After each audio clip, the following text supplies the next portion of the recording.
Bueno es el Señor. Puede tomar su lugar. El tema que quiero hablarle es las implicaciones de un nuevo pacto. Usted sabe que hoy es Santa Cena. Sí sabía que era Santa Cena, ¿verdad? La mesa está servida. El que nos invita es nuestro Señor. Pues solo quiero felicitarlo.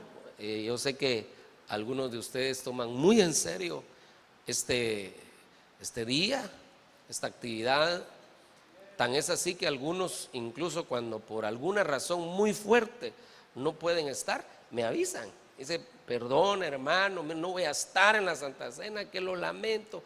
Y me explican, me llaman, se toman su tiempo para eso, porque saben que es una de las cosas muy importantes del cuerpo de Cristo. Nosotros no tenemos obligaciones bajo el concepto judío, porque no seguimos la religión judía. En lo único que nos parecemos a los judíos es que el Dios de ellos es el Dios de nosotros, pero no lo buscamos a la manera de ellos, lo buscamos a la manera del nuevo pacto, que eso es de lo que quiero hablarle. Entonces a ellos les dejaron establecidas fiestas que hasta el día de hoy se celebran, aunque tienen problemas para celebrar algunas, porque las cosas ya no están como antes, pero ellos les dejaron esas ordenanzas, esas fiestas judías, que para nosotros tienen un significado espiritual, no literal. A nosotros no nos dejaron celebrar fiestas, ni días de reposo, ni lunas nuevas, así dice el apóstol Pablo. No se trata de hacer una enramada durante 7 días para celebrar la fiesta de los tabernáculos, no, eso no, pero nosotros tiene significado espiritual, insisto. Entonces no nos dejaron celebrar fiestas judías, pero sí nos dieron una ordenanza, una de las pocas ordenanzas de fiestas cristianas. No es la Navidad. Yo le invito a que busquen la Biblia el versículo, y si estamos equivocados pues lo reconocemos. El versículo donde diga: por favor celebran mi nacimiento todos los años. No hay ninguna ordenanza respecto a eso, ninguna. No hay una ordenanza de celebrar el nacimiento del Señor, pero sí de festejar su muerte y su resurrección. Y yo le he explicado que si el Señor hubiera nacido, que fue una bendición, fue un milagro, que el Creador primero se metiera en su creación. Y eso ya es un milagro, que el Creador se meta a la creación, participe de la creación siendo Él el Creador. Yo no sé si usted vio una película que se llamaba Tron. ¿Cuántos vieron esa película? Muy pocos, hermano. Gloria a Dios, lo felicito por ser tan espiritual usted. Qué bueno, usted ni novelas mira usted, qué bueno, gracias a Dios. Pero esa película trata de un genio en informática, que descubrió cómo meterse, fíjese cómo cambiar su naturaleza de humano y meterse dentro de la computadora y ser un parte del sistema operativo. O sea que él se metía a su computadora, dejaba de ser humano y se metía a su computadora, y después salía y se convertía en humano. Entonces el creador participaba de su creación. No sé si me voy a entender. Le digo esto porque eso fue, claro que la película de Tron, esa solo se la estoy poniendo de referencia para ampliarle el panorama, pero eso fue lo que Dios hizo. El creador se metió dentro de su creación, cambió su naturaleza de Dios, por eso dice que se despojó de sí mismo, cambió su naturaleza y se puso nuestro cuerpo, un cuerpo como el nuestro. Entonces deja de ser creador, se mete en la creación, deja la eternidad para meterse al tiempo, porque el tiempo es parte de la creación. porque en Él no existe tiempo. Entonces se mete al tiempo y empieza a descender, hasta que tiene un cuerpo como el nuestro y nace, tabernaculiza en medio de nosotros. Ese fue un milagro, algo glorioso, extraordinario.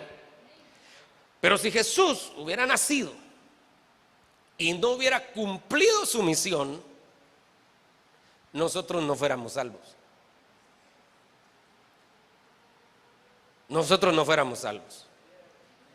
Así que el Señor dice: mire, van a celebrar no que nací, van a celebrar que yo cumplí mi misión, que no me rajé a la mera hora y que di mi vida. Nadie me la quita, yo la doy. Eso es lo que el Señor dice.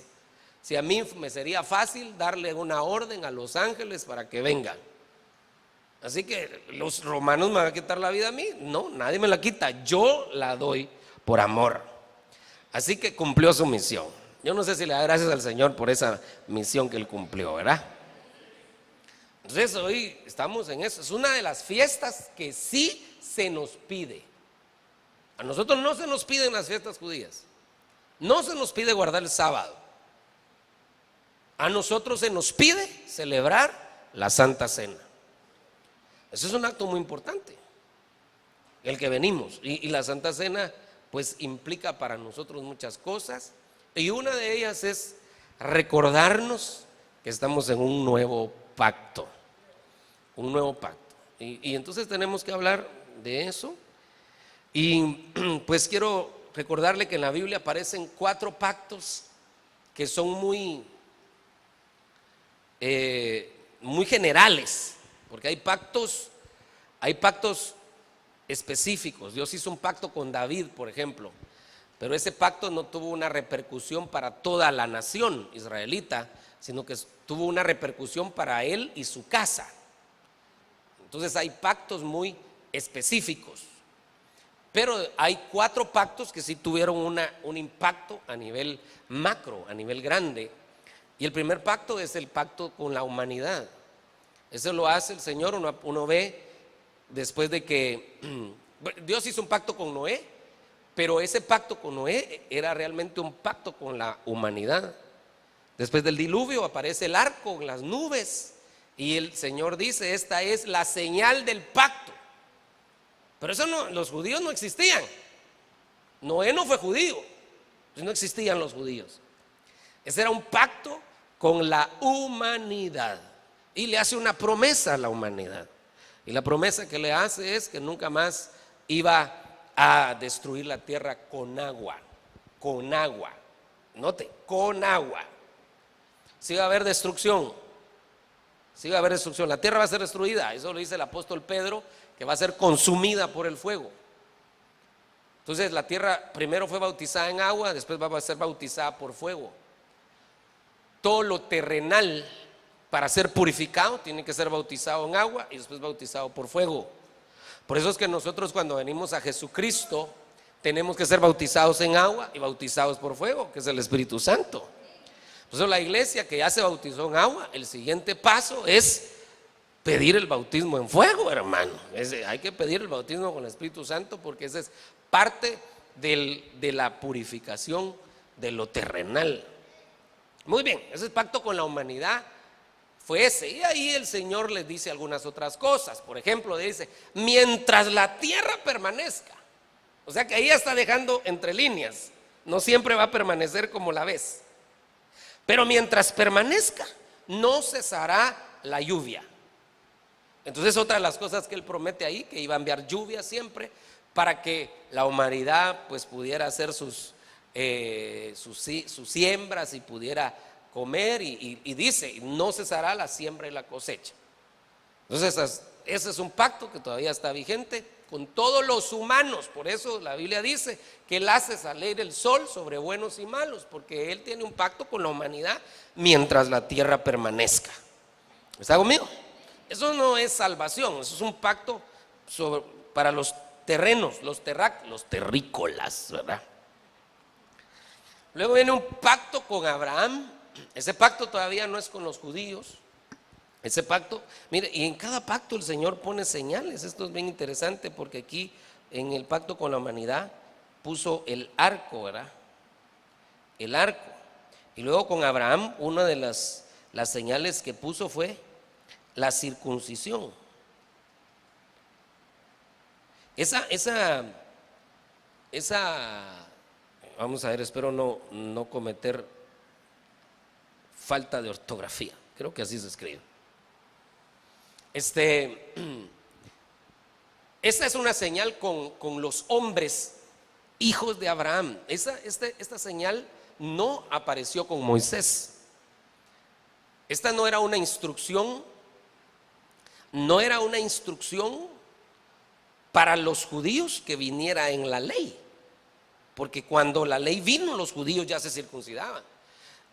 Es decir, esa fue una instrucción que el Señor le dio a Abraham, era una señal del pacto abrahámico.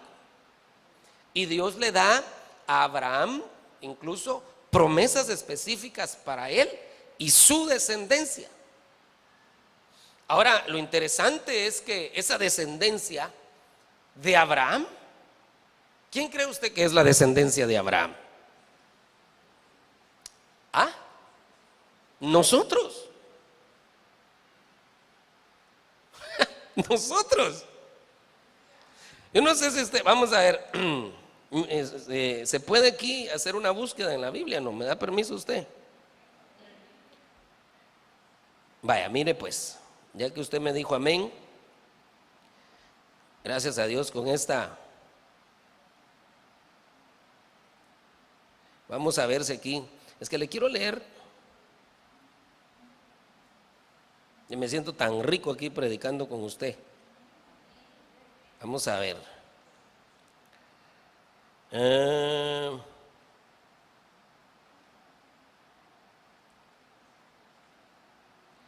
Vamos a ver. Aquí. Este versículo es clave, pero quiero ver.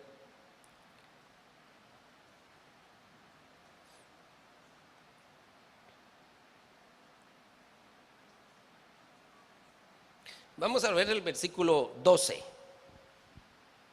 Y padre de la circuncisión para los que no solamente son de la circuncisión, hablando de los judíos, sino que también siguen las pisadas de la fe que tuvo nuestro padre Abraham antes de ser circuncidado. Porque no por la ley oiga esto, no por la ley, diga conmigo, no por la ley. O sea que lo que le dieron a Abraham no fue por la ley, porque la ley ni siquiera existía. No por la ley fue dada a Abraham o a su descendencia la promesa de que sería heredero del mundo, sino por la justicia de la fe. Porque si los que son de la ley son los herederos, vana resulta la fe. O sea que si solo los judíos fueran herederos, entonces vana sería nuestra fe. Y anulada la promesa, pues la ley produce ira, pero donde no hay ley tampoco hay transgresión.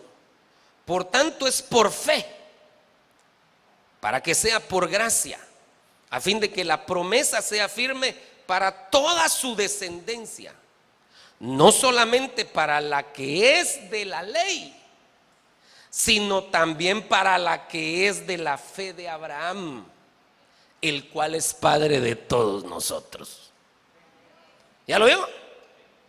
Como está escrito: te he puesto por padre de muchas gentes delante de Dios, a quien creyó, el cual da vida a los muertos y llama las cosas que no son como si fuesen. Él creyó en esperanza contra esperanza para llegar a ser padre de muchas gentes, conforme a lo que se le había dicho: así será tu descendencia. Así que, bueno, lo que el Señor le dio a su descendencia no era solo para los judíos. Si tiene duda, ahí está Romanos 4:16. Que la promesa sea firme para su descendencia, no solamente la cual es de la ley, sino también para la que es de la fe de Abraham, el cual es padre de todos nosotros. Entonces, las promesas que le dan a Abraham, estas promesas aplican para toda su descendencia. Y dentro de esa descendencia estamos nosotros.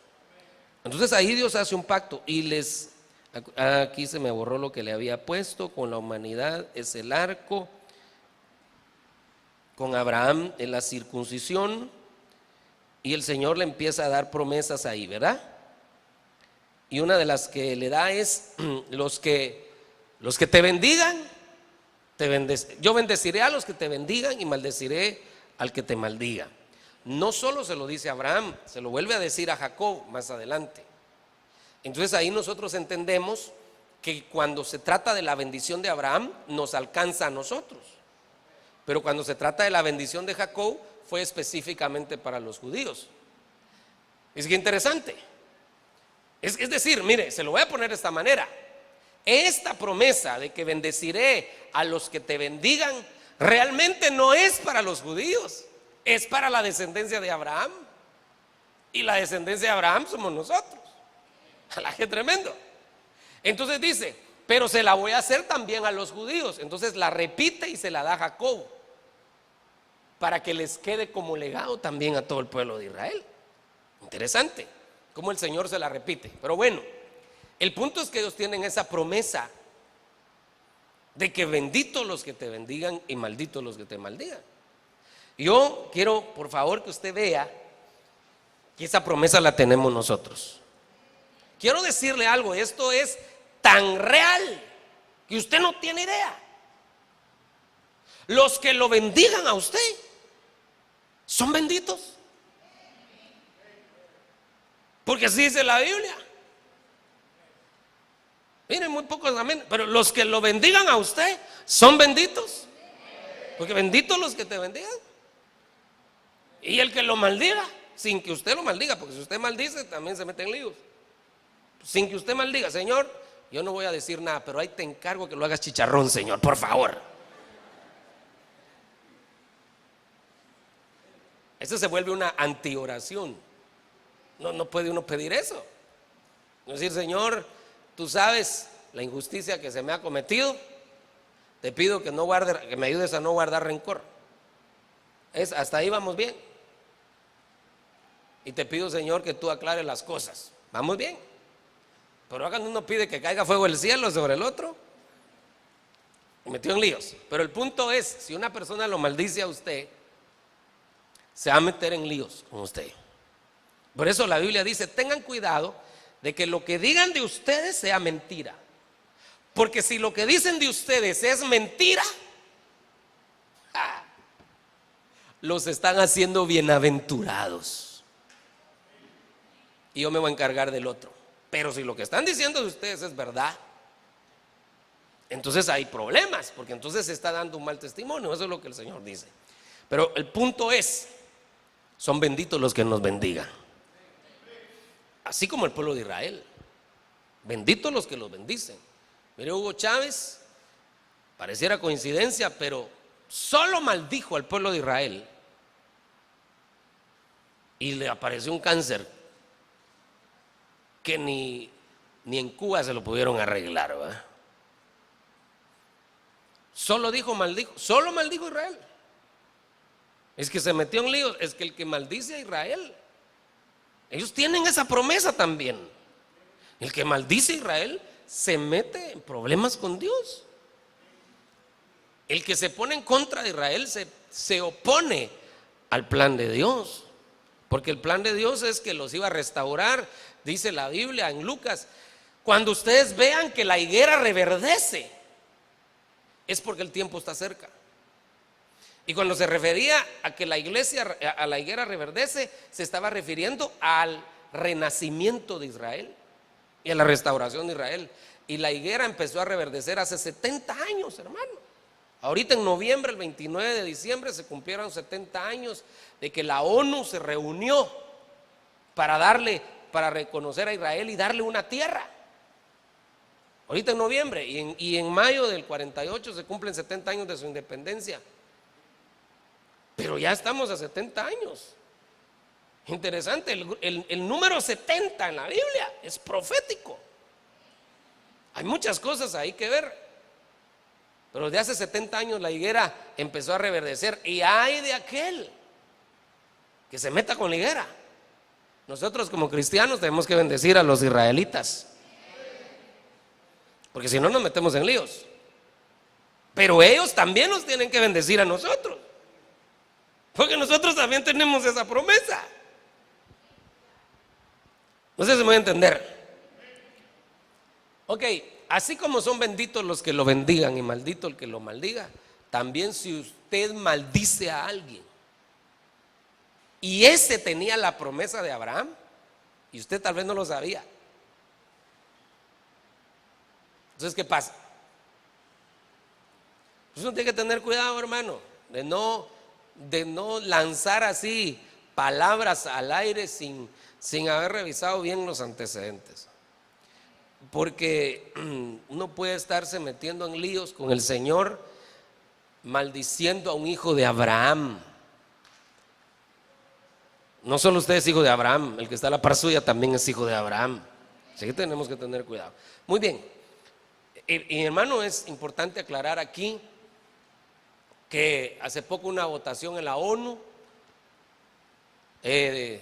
donde se quiere desligar a Jerusalén de ser la capital histórica de Israel. Se quiere desligar a Jerusalén de Israel. Por ahí va la cosa. Hay otros temas que están tratando en la ONU, pero lamentablemente en esa oportunidad Guatemala votó en contra de Israel. Eso es muy peligroso para la nación. Hace unos días hicieron una rectificación. El Ministerio de Relaciones Exteriores hizo una rectificación diciendo que pues ya no iban y mandaron una carta a la ONU rectificando su voto, pero tampoco votaron a favor de Israel, sino que lo que hicieron es que se abstuvieron. ¿Dice qué cosa? ¿Y sabe por qué lo hicieron? Porque el pueblo evangélico en Guatemala se pronunció en contra de esa resolución.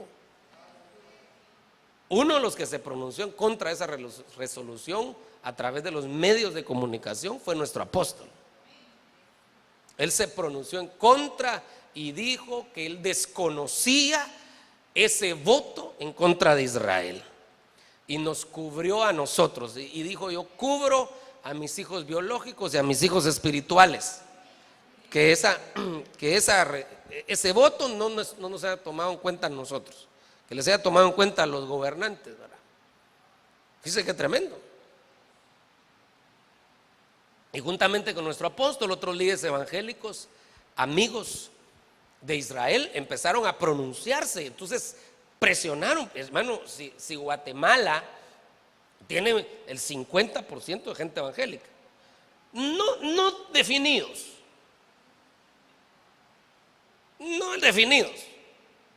pero ya representa un número. Entonces la presión del pueblo cristiano hizo que ellos se abstuvieran y cambiaran, rectificaran su voto. Y una de las cosas que dijeron: pues nos vamos a abstener. Sí, pero si lo iban a cambiar, ¿por qué no mejor votaron a favor? Pues se abstuvieron. Pero bueno, por lo menos ya no, ¿cómo le dijera? Ya no están como en contra, ¿verdad? Pero realmente ya nos habían cubierto a nosotros, ¿verdad? Pero pobre nuestra nación, hombre, ¿verdad? Que pelear contra Israel es algo que, ay, hermano. Pero mire, al final esto también estaba escrito, estaba profetizado. A Israel lo van a dejar solo, hermano. Ahorita Dios permitió que en Estados Unidos quedara un presidente de un carácter un poco así fuerte, pero Dios lo permitió, porque aún la gente allá en Estados Unidos no entiende cómo quedó él.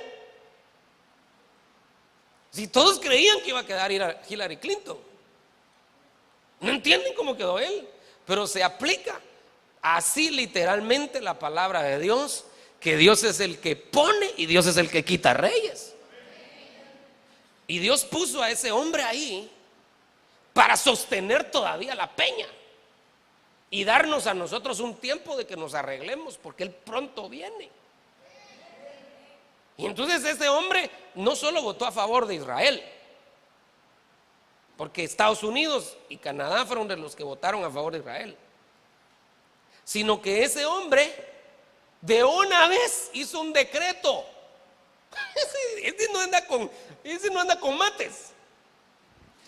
Hizo un decreto y dijo: Estados Unidos reconoce a Jerusalén como la capital de Israel. Vaya. Y como Estados Unidos tiene peso, entonces de alguna manera esa resolución es como es el respiro que Dios le está dando a la humanidad y a la iglesia.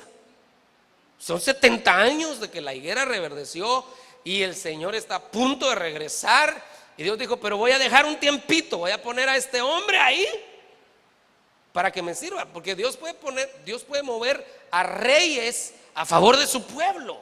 Si levantó a un rey que se llamaba Ciro de Persia, era un pagano, y Dios le dio la orden y le dijo: tú vas a coordinar que se me levante casa en Israel. Y entonces él dice: Dios me ha dado una orden que le edifique casa en Jerusalén. Y el cuate ni conocía a Jerusalén. El cuate no era cristiano, no era judío, era pagano. Pero Dios lo usó para restaurar Israel en ese tiempo. Y así Dios está usando a este hombre. Parece que es cristiano, parece ser. Una de las cosas que a ratos que no se hacían en la Casa Blanca era orar por la nación. Y él citó a un grupo de pastores a orar por Estados Unidos en la Casa Blanca. O sea, que cosas que en Estados Unidos se habían dejado de hacer. Este hombre que nadie quiere, Dios lo está usando. Entonces está sosteniendo a Israel. Pero ¿por qué le digo eso? Estamos en el tiempo final. Y mire, al final Dios va a permitir que Israel se quede solo. Eso ya va a ser en la tribulación. Israel se va a quedar solo, totalmente. Y todas las naciones del mundo se van a reunir a pelear contra Israel. Usted y yo ya no vamos a estar aquí, porque para eso la iglesia se tuvo que haber ido 7 años antes. Y esa es la batalla de Armagedón. Se va a dar al final de la tribulación. Todas las naciones contra Israel. Y ahí es cuando el Señor va a venir glorioso, ya con su esposa a la par. Aleluya. Ahí va a venir glorioso, ¿verdad? Y va a venir a pelear a favor de los judíos. Ese que tremendo. Y a sentarse en el trono de David, porque esa fue la promesa que Dios le hizo a David. Qué tremendo, hermano. Estamos en el tiempo final, pero Dios nos está dando la oportunidad de que nos arreglemos. Amén. Pero el punto es, hay que bendecir a Israel, hay que orar por la paz de Jerusalén, así dice la Biblia, hermano. Hay que orar por ellos. Desde que fueron reconocidos, han estado en guerra los pobres, hermano. Les ha tocado. Y Dios no los ha dejado, a pesar de que su corazón no se ha vuelto totalmente a Dios. Dios ya empezó a trabajar con ellos. Mire la misericordia de Dios, ¿verdad? Bueno, muy bien, sigamos. Hay un pacto con la nación israelita. En este pacto aparece la ley. Entonces, una de las cosas que aparecen es la ley. Y el Señor le da estatutos, ordenanzas. Entre todo eso, entre mandamientos, estatutos, ordenanzas que el Señor les da, que no es lo mismo, pero que al final si lo juntamos todo son 613. 613, ahí aparece, y el Señor hace un pacto con ellos y les hace promesas específicas a ellos que también aplican para nosotros. Porque en el pueblo de Israel, como pueblo de Dios, es una sombra del trato de Dios con un pueblo. y lo que Dios quiere hacer con su pueblo. Y el apóstol Pablo lo explica y dice que lo que le sucedió a ellos sucedió como ejemplo para nosotros, a quienes nos iban a alcanzar al final de los tiempos. Entonces aparece la nación israelita, el Señor hace un pacto con ellos. Pero luego el Señor hace un pacto con la iglesia. Este es el nuevo pacto.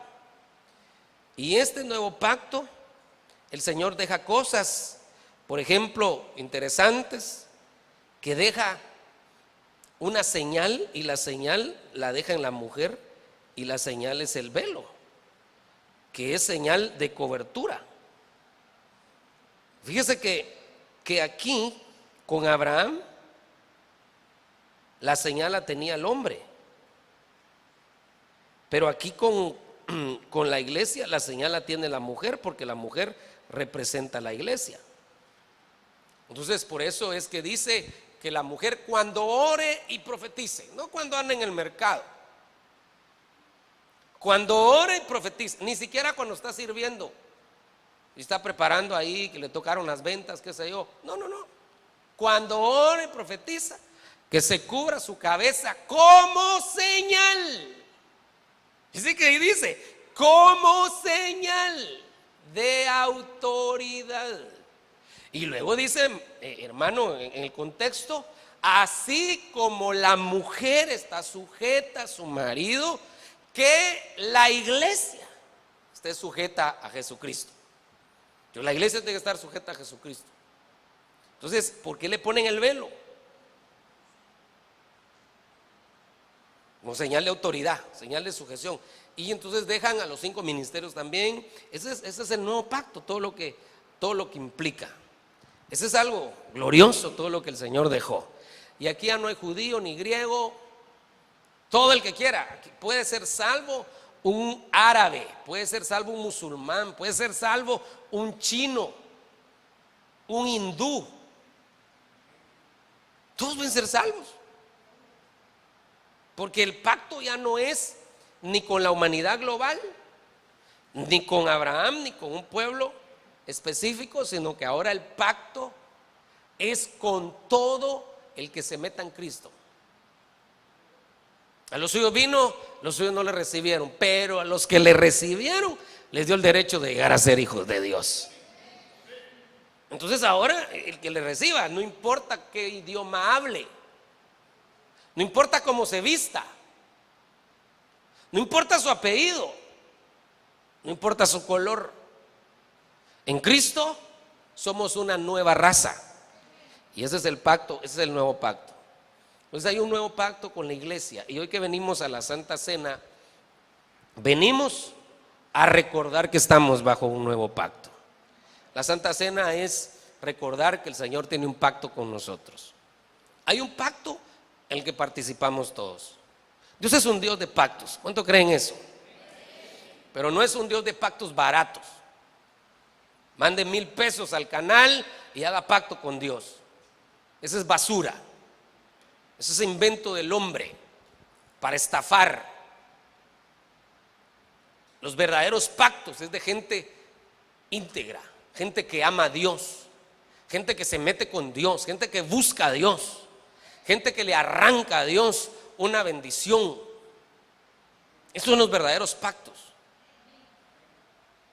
Por eso cuando hizo Dios un pacto con David, pues David se moría por levantarle un templo a Dios. Y Dios no lo dejó. Dijo: Señor, yo te quiero levantar una casa. Yo quiero que levantar una casa gloriosa, no cualquier cosa. Porque el arca del pacto habita en tiendas y eso representa tu presencia. No es posible. Yo habito en una casa de cedro. ¿Cómo va a estar el acta? Y el hermano suspiraba por el templo. Entonces el Señor dice: ok, no vas a construir el templo, pero yo tomo esa intención.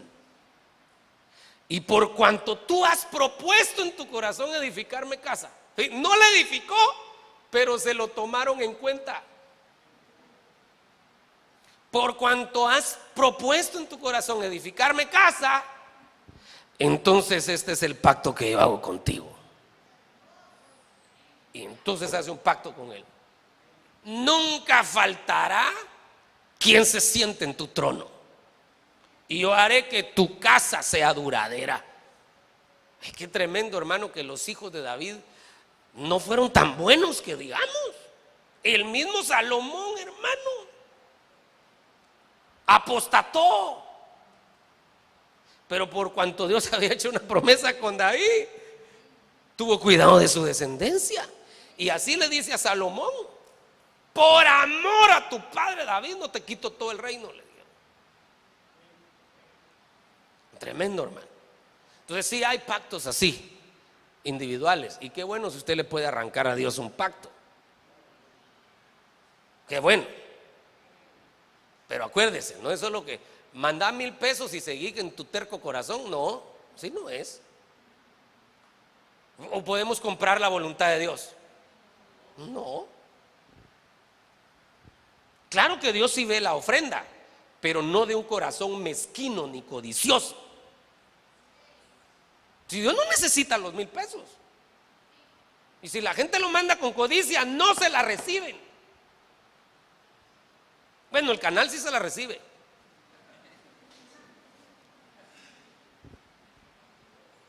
Pero si alguien con un corazón íntegro, lleno de amor, de pasión hacia Dios, le trae una ofrenda, claro que toca el corazón de Dios. Claro que sí. Pero primero hay una actitud del corazón. Muy bien, entonces Dios sí puede hacer pacto con cada uno de nosotros. Ese será otro tema. Pero ya hizo un pacto con nosotros antes de que naciéramos. Esa es la Santa Cena. Ese pacto tuvo un precio. Ahorita le voy a leer los versículos, pero ya que estoy metido en este asunto, se lo voy a decir una vez. Este pacto tuvo un precio. Todo tiene un precio. Aún la salvación. Hemos dicho que es gratis. Es un regalo. Para nosotros es gratis. Pero la salvación tuvo un precio. Yo le he explicado. Por ejemplo, ayer los jóvenes fueron a Nueva Concepción en un bus. Qué bonita estuvo la actividad, hermano. Fueron de gratis. ¿O les cobraron en el bus? No les cobraron, fueron de gratis. Entonces ellos pudieran decir: el bus fue gratis. No, no fue gratis. Para ellos fue gratis, pero alguien pagó. No sé si me voy a entender. Alguien le echó la gasolina al bus, alguien pagó al chofer. O sea, el bus fue gratis para ellos, pero alguien pagó. Cuando los niños y los adolescentes comen en su casa, ¿qué? ¿Cómo comen los adolescentes, hermano? Por eso hay que sacarles el jugo también, ¿verdad? Para ellos es gratis. ¿O pagan sus hijos en su casa por comer? Para ellos es gratis. Pero alguien pagó. Ah, no, hermano, ahí no fue mi papá porque mi papá no trabaja. Pero si tienes comida ahí, alguien pagó. Alguien pagó. En la mayoría de casos son los papás, ¿verdad? Ellos trabajan, se esfuerzan y ahí está la comida. El hijo lo toma porque es gratis para él, pero alguien pagó. Entonces ahora nosotros tenemos un nuevo pacto, gratis para nosotros, pero alguien pagó. Pagó el Señor Jesucristo en la cruz del Calvario. Él dio su sangre, derramó su sangre por todos nosotros. Gracias, Señor, porque tú pagaste el precio. Gloria a Dios. Entonces ya hay un paquete. Ustedes nos están recordando que con la Santa Cena que hay un paquete de bendiciones, y la primera es la salvación. Esa salvación totalmente gratuita para nosotros, totalmente. Y juntamente con la salvación vienen derechos incluidos. Pero esos derechos que ya vienen en el paquete del nuevo pacto nosotros tenemos que aplicar a ellos. Es decir, ya están ahí, ya son derechos ganados, pero son derechos a los que hay que aplicar. Pues yo le explicaba a los hermanos, mire, uno en Guatemala tiene derechos que uno puede decir no los quiero. Por ejemplo, uno de los derechos es usted como ciudadano guatemalteco tiene derecho a un DPI. Si usted no lo saca, pues no lo van a meter preso por eso. Solo que va a aparecer como XX, ¿verdad? Cuando se muera. Pero usted tiene derecho a un DPI.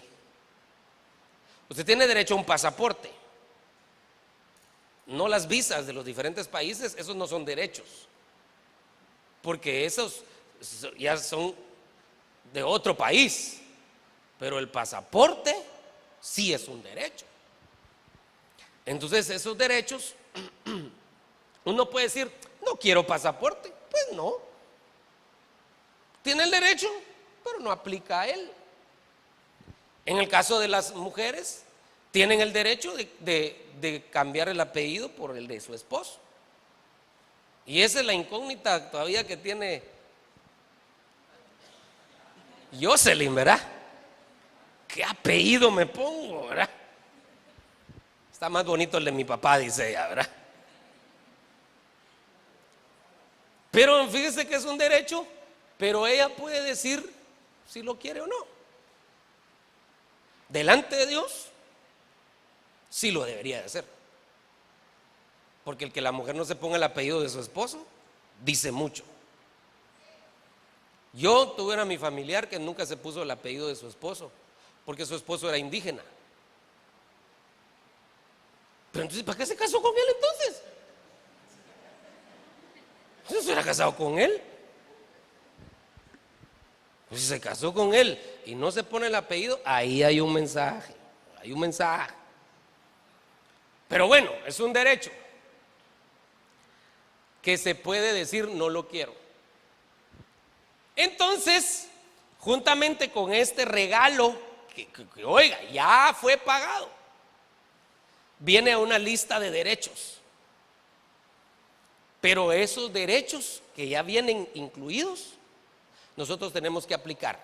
El de la salvación, ya no. ¿Cuándo nos lo dieron? El día que recibimos a Cristo en nuestro corazón. A partir de ahí nos entregaron el paquete. ¿Cuántos son salvos aquí? Amén. Y si no es salvo, es porque no ha querido, porque realmente ya fue pagado el precio. Pero de ahí vienen la lista, porque aquí está la salvación, ahí está. Y allá dentro de la caja de la salvación vas a encontrar una lista de derechos. Tú decides si aplicas o no. Solo que esos derechos van a tener un precio extra. Ese precio sí lo pagas tú. Entonces hay precios que sí pagamos nosotros. Entonces, por ejemplo, el arrebatamiento ya no es un regalo. El arrebatamiento es un derecho, pero no es un regalo. Espero que me esté dando a entender. Es un derecho, pero no es un regalo. Hay que aplicar al arrebatamiento. Y entonces hay requisitos para ser arrebatado. Para la salvación no cuentan las obras, pero para el arrebatamiento sí. Para la salvación no cuenta la santidad, porque como uno venía, así lo recibieron. Pero para el arrebatamiento sí. Para la salvación no cuenta estar en orden, porque como uno estuviera desordenado, así lo recibieron y le entregaron el regalo. Pero para el arrebatamiento sí. Entonces, para el arrebatamiento es un derecho al que hay que aplicar, y entonces hay precio que pagar. ¿Sí me van a entender, ¿verdad? Entonces, no se pagó el precio grandote porque no hubiéramos podido. ¿Y cómo pagábamos por la salvación? Entonces el Señor pagó y nos da los derechos, pero esos derechos hay que aplicar a ellos. Es como que usted va a sacar su pasaporte. Usted tiene derecho al pasaporte, pero tiene que pagarlo. Entonces igual, arrebatamiento, hay que pagar un precio. Muy bien. Y eso aplica en todos. Hay gente que dice, a ver cuánto me ponen a predicar. Y ni a los cultos viene. Ni estudia la Biblia. Y a los cultos que vienen ni Biblia trae. Está pagando el precio. Ustedes sí vienen a los cultos, estoy hablando de otro. Entonces, bien, quiero ya leer algunos versículos. Lucas 22, 19, ya eso ya lo expliqué, así que solo se lo voy a leer. Y habiendo tomado pan, después de haber dado gracias, lo partió y les dio, diciendo: este es mi cuerpo que por vosotros es dado, haced esto en memoria de mí. Entonces luego, versículo 20, de la misma manera tomó la copa después de haber cenado, diciendo: esta es la copa, esta copa es el nuevo pacto en mi sangre, que es derramada por nosotros, por vosotros. Entonces aquí dice que es el nuevo pacto. Diga conmigo, nuevo pacto. ¿Dónde está el nuevo pacto? Mi sangre. Esa es la copa. Ese nuevo pacto entonces tiene ciertos derechos, pero hay que aplicar a ellos. Y uno de ellos es este, Jeremías 31, 33. Porque este es, dice que tremendo. Este es el pacto que haré con la casa de Israel después de aquellos días, declara el Señor. Pondré mi ley dentro de ellos y sobre sus corazones la escribiré. Y luego dice: y yo seré su Dios y ellos serán mi pueblo. Entonces aquí hay un derecho. El derecho que usted tiene es que Él sea su Dios. Ya no solo que sea Dios, porque Él es Dios. Si uno cree o uno no cree. Si usted dice: yo creo que Dios existe, qué bueno. Pero si usted dice: yo no creo, de todo mundo Dios existe. Si usted dice: yo creo que Él es Dios, qué bueno. Pues si usted no cree, Él es Dios de todas maneras. Entonces no se trata de que Él sea Dios, se trata de que sea mi Dios. Que sea mi Dios. Faraón le decía a Moisés: ora al Señor tu Dios para que quite la plaga. Él sabía que el Dios de Moisés no era el Dios de él. Nabucodonosor dijo: el Dios de Daniel, ese sí es Dios. Pero no era su Dios, era el Dios de Daniel. El Dios de Sadrach, Mesac y Abednego, ese es Dios. Sí, pero no era su Dios. Entonces mire la diferencia. No es lo mismo que sea Dios a que sea mi Dios. Entonces aquí está diciendo: pondré mi ley dentro de ellos y sobre sus corazones las escribiré. Eso habla de entendimiento y de amor. Las cosas de Dios se deben entender y se deben amar. Muy bien. Yo seré su Dios y ellos serán mi pueblo. Diga conmigo, este es un derecho que venía dentro del nuevo pacto. Pero a ese derecho hay que sacarle el jugo. Amén. Entonces yo quiero leerle algunos versículos porque el tiempo se nos ha ido. Dice Deuteronomio 2:7. Esta versión Reina Valera 60. Pues Jehová tu Dios te ha bendecido en toda obra de tus manos. Él sabe que andas por este gran desierto. Estos 40 años Jehová tu Dios ha estado contigo y nada te ha faltado. Ok. Yo quiero que miremos aquí algunas cosas que quiero dejarle en su corazón. Él sabe. Diga conmigo, Él sabe.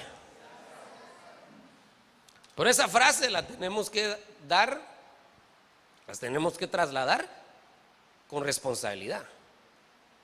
Porque hay gente que para justificar su conducta muchas veces dice: Él sabe. Dios sabe por qué no voy a la iglesia. Dios sabe. que no puedo. Dios sabe. Sí, Dios sabe, claro que sabe. Sabe que lo podría hacer y no lo hace. Pero aquí, cuando dice Él sabe, diga conmigo otra vez, Él sabe. Él sabe cuáles son tus problemas. Él sabe cuáles son tus desiertos. El hecho de que el Señor sea tu Dios, que ya es un derecho, no quiere decir que no vas a tener problemas. Él sabe el desierto que estás pasando. Él sabe el problema que estás pasando. Él sabe la necesidad que tienes. Él la sabe. Ese es el Dios que tenemos, hermano, que no desconoce nuestra situación. ¿Qué Dios el que tenemos? Jehová tu Dios. Diga conmigo, Jehová mi Dios. Te ha bendecido en toda hora de tus manos. Él sabe que andas por este gran desierto. Estos 40 años Jehová tu Dios ha estado contigo. Entonces hay un desierto, pero el Señor está contigo y nada te ha faltado. Entonces aquí hay un derecho al que hay que aplicar, pero que muchas veces no aplicamos y nos perdemos la tremenda bendición de disfrutar cosas en medio de los desiertos. El precio que había que pagar aquí: Jehová es mi Dios, voy a esperar en Él, voy a confiar en Él, voy a seguir adelante, voy a tener presente las promesas. Hubo gente en el desierto que se le olvidó todo lo que Dios estaba haciendo con ellos, porque ellos estaban en el desierto, pero Dios no los había dejado, hermano. Les mandó una nube para que no se sofocaran con el sol, y no era una nubecita, era una gran nube, porque eran 600,000 hombres, sin contar mujeres y niños, y regularmente hay más mujeres que niños, hermano. 600,000 hombres. Él no los dejó. En la noche les mandaba una columna de fuego para darles calorcito y para alumbrarlos. No necesitaban luz eléctrica. Levantaba de madrugada a los ángeles para que les hicieran la comida. Estaban en el desierto, pero Dios no los había dejado. Lo único que tenían que hacer era soportar. Lo que tenían que hacer era creer. Lo que tenían que hacer era seguir adelante. Yo soy Jehová tu Dios, pero tienes que aprender a esperar en mí, tienes que aprender a confiar en mí, tienes que aprender incluso a disfrutar las cosas que yo hago mientras tú estás en el desierto. Es cierto que no estás en Canaán, pero disfruta el maná, porque cuando entres a Canaán ya no va a haber maná. Es cierto que estás en el desierto, pero disfruta esa nube, porque vas a entrar a Canaán, esa nube ya no va a estar. Es cierto que estás en el desierto, pero disfruta, mira cómo la peña te da agua. Entonces hay gente que cuando está en el desierto, lo que hace es que le empieza a reclamar a Dios, empieza a dar patadas y dice: ya no voy a la iglesia, Dios se olvidó de mí. Yo le quiero decir, hermano, por favor, si está pasando por un desierto y Él es su Dios, el único precio que hay que pagar es esperar en Él, confiar en Él. El derecho ya está, Él es su Dios. Diga conmigo, Él es mi Dios. Y no importa el desierto, Él va a estar conmigo, porque Él está con nosotros. Él está con nosotros, hermano. No nos deja, no nos deja.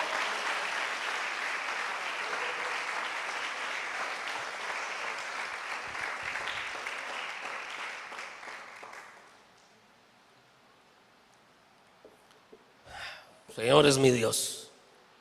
Las promesas El Señor le da a los que son suyos. Hay un precio, hay que aplicar ese derecho. Pero si en el desierto yo alego, reniego, es probable que ahí me quede. Mucha gente se quedó en el desierto porque se les olvidó quién era su Dios. Que no se te olvide que tu Dios es grande, tu Dios es poderoso, que Dios es amoroso, es misericordioso, que Él no te va a dejar en ningún momento, hermano. Aunque todo parezca que se hunde, que se pierde, que se arruinó, si Él es tu Dios y has esperado en Él, vas a ver la gloria de Dios en tu vida, la vas a ver. Pero el precio que hay que pagar es ese. No se trata de que ya estoy en un nuevo pacto y que la vida es color de rosa. No, van a haber problemas. Y los problemas tienen propósitos también de Dios. Pero no importa, al infierno puede ir uno. Pero si Dios va con uno, el infierno no le va a hacer daño. El apóstol Pablo fue al infierno. Él conoció el infierno. Solo que no fue castigado. Él fue a conocerlo porque tenía que escribir. Porque ¿cómo conociéramos nosotros de las diferentes espacios que hay en el infierno si Pablo no hubiera escrito? Tuvo que ir a conocer eso, pero iba en una burbuja, Dios iba con él. No sé si me estoy dando a entender. No estoy hablando de ir al infierno castigado, estoy hablando de ir al infierno a conocerlo. A cualquier lado no puede ir si Dios está con uno. No hay problema. No hay problema. Amén. Mire este otro, Deuteronomio 4:30.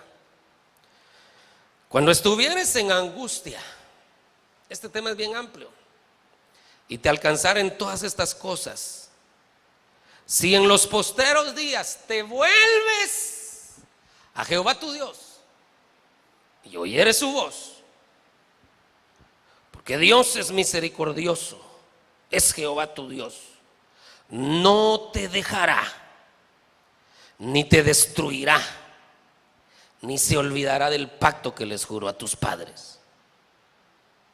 Aquí le está hablando al pueblo. Ok, puede ser que tengas momentos de debilidad y que le falles a Dios, pero acuérdate que no es un Dios extraño. Entonces,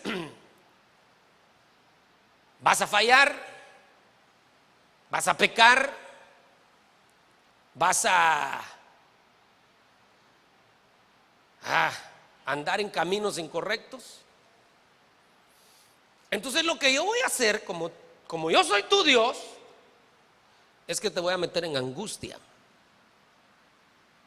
Y entonces dice, cuando estuvieres en angustia y te alcanzaren todas estas cosas, ese es el cincho del Señor, ¿verdad? Porque la Biblia dice claramente que el Señor a los que son suyos los disciplina. Entonces cuando venga la disciplina del Señor, es una evidencia de que somos de Él. Entonces aquí está el precio.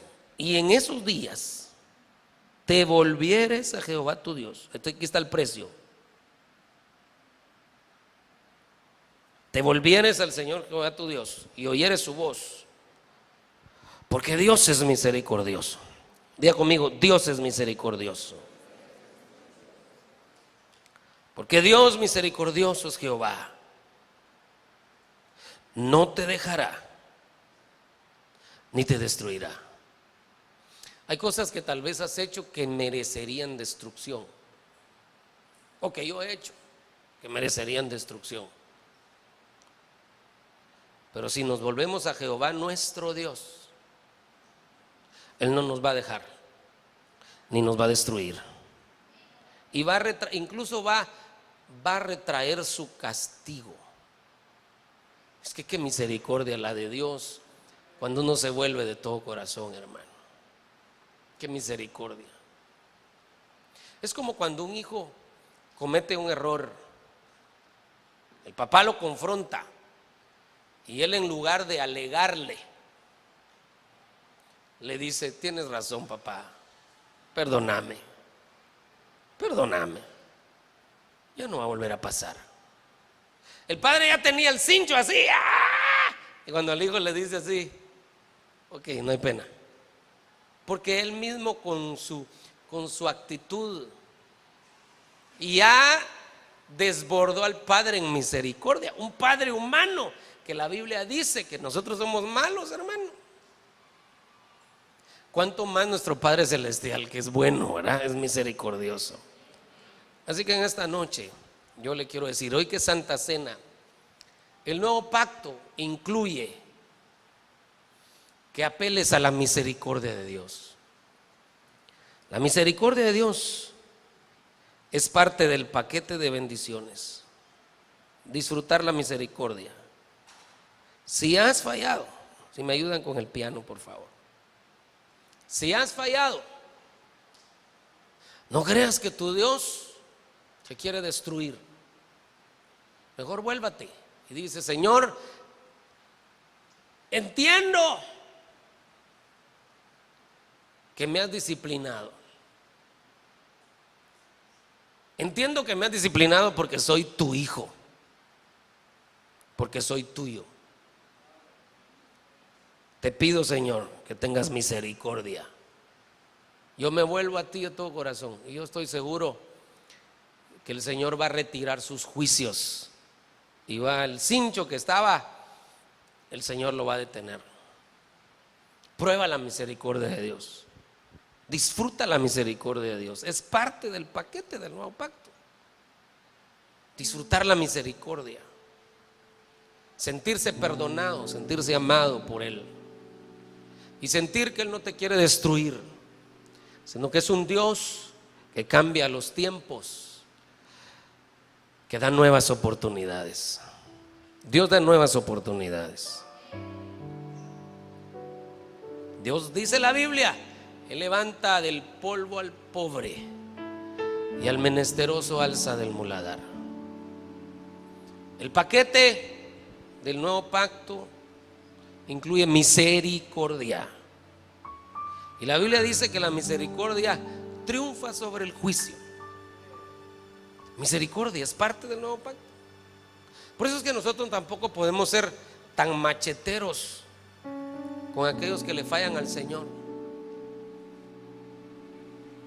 A mí me toca poner de vez en cuando alguna disciplina. Gracias a Dios muy poco, porque usted se porta bien. Y si se porta mal, lo hace tan bien que no me doy cuenta.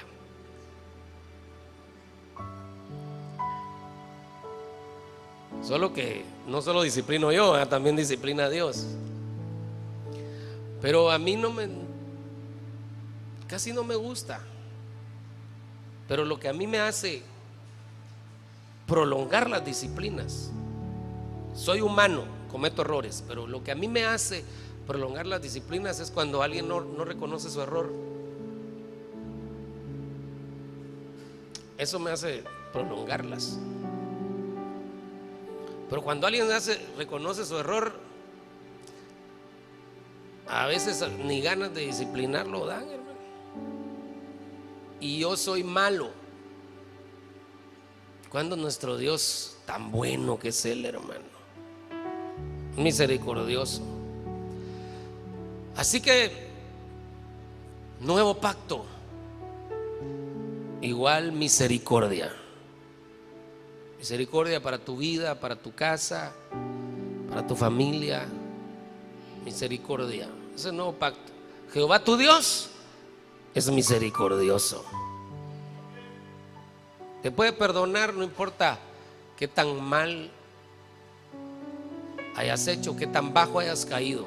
Él te puede perdonar, puede darte una nueva oportunidad. Nuevo pacto. Pero acuérdese, es un derecho al que hay que aplicar. Y ahí está con rojo: si en los postreros días te volvieres a Jehová tu Dios.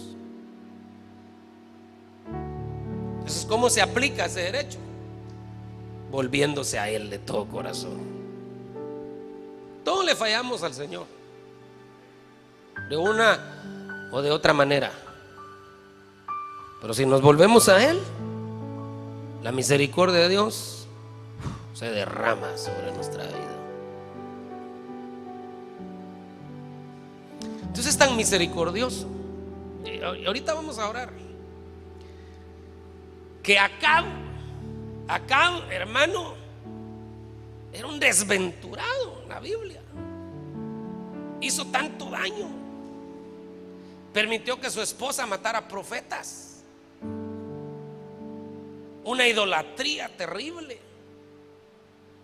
Injusticias. Y Dios le manda una palabra, un decreto de juicio que venía de parte de Dios. Cuando el profeta le da la palabra, Acab reconoce su error, hermano. Ese hombre malo reconoció su error. Miren qué tremendo, porque le dice al siervo, le dice: la palabra de Dios es buena. Yo entiendo que lo que me estás diciendo es la verdad.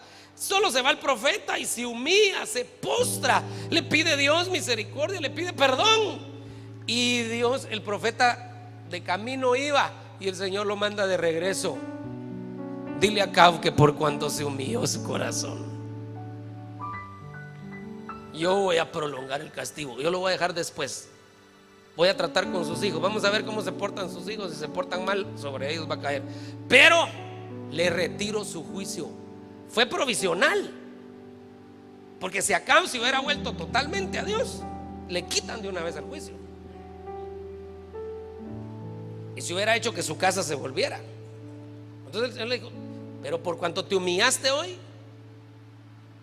te retiro el juicio provisionalmente. En Apocalipsis aparece una mujer que es Jezabel. Ya no era la misma Jezabel, pero era un prototipo de Jezabel. Y dice la Biblia: yo le he dado tiempo a Jezabel para que se arrepienta. Miren la misericordia de Dios, que hasta Jezabel le da oportunidad, hermano. Tu Dios y mi Dios es misericordioso. Esos son unos derechos ahí que vienen en el paquete. Solo hay que aplicar. Si te vuelves al Señor tu Dios, que esta noche, que es un recordatorio de ese nuevo pacto, nos podamos volver a Dios de todo corazón. Antes cantábamos un coro que decía: escudriñemos nuestros caminos y volvamos a Jehová. Voy a intentar cantarlo, póngase de pie y yo le voy a... Ahí está.